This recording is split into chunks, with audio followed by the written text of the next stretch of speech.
In Palm Desert, the recent city council meeting took a heated turn after one council member accused the other of showing privilege. I-Team investigator Peter Dowd spoke with both elected officials to get a closer look at this dispute and what it means for the city. Peter. John and Karen, at stake is whether Palm Desert should take action on a national issue. City Council member Sabby Jonathan says that would be outside of the city's focus, which then led to a contentious exchange of words with Council member Karina Quintanilla.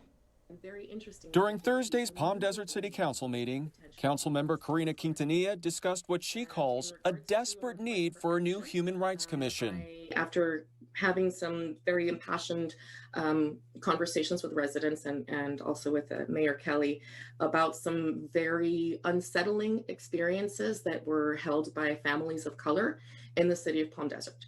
She also requested an anti-hate proclamation. A proclamation in support of our Asian American and Pacific Islander neighbors and residents. We respect our brothers and sisters of all different communities, and I think that when they are asking for recognition, they're asking to be seen in other lights other than just the way that they are being dehumanized and targeted.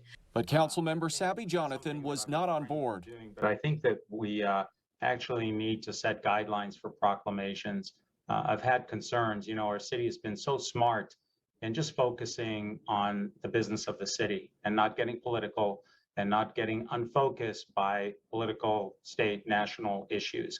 And that led to this exchange. And I apologize if perhaps Councilmember Jonathan's experiences in the city of Palm Desert are shaped by a form of privilege where he doesn't understand the value of a proclamation in support of people who don't feel as included or as visible, or perhaps even not as safe as Councilmember Jonathan does in the city of Palm Desert.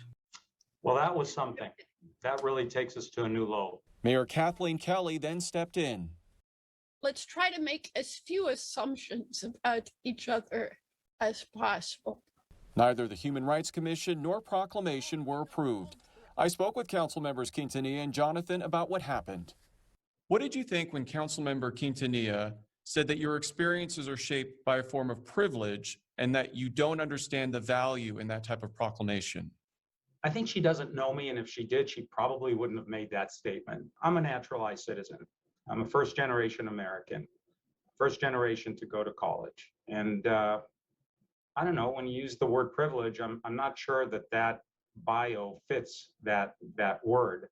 I'm curious, what did you mean when you said that she took it to a new low? I was speaking of standards. It's important for council members to work as professionally as colleagues, and we all have the same goal, which is to do what is best for our city. He says you don't know him and that if you did, you probably wouldn't have made that statement about privilege. Do you stand by your words?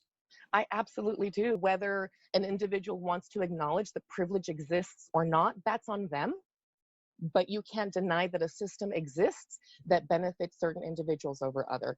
Why do you not think there should be a Human Rights Commission and anti-hate proclamation in Palm Desert? But at the end of the day, each city defines itself and defines what the business of that city is. In our case, historically in the city of Palm Desert, we've focused on the roads and our parks and our aquatic center and our golf course and our finances and the welfare of our residents and our businesses. It should not be negotiable to have a proclamation where the city says, we see you, we acknowledge you, we respect you, we welcome you, and we proclaim that we want you to be safe.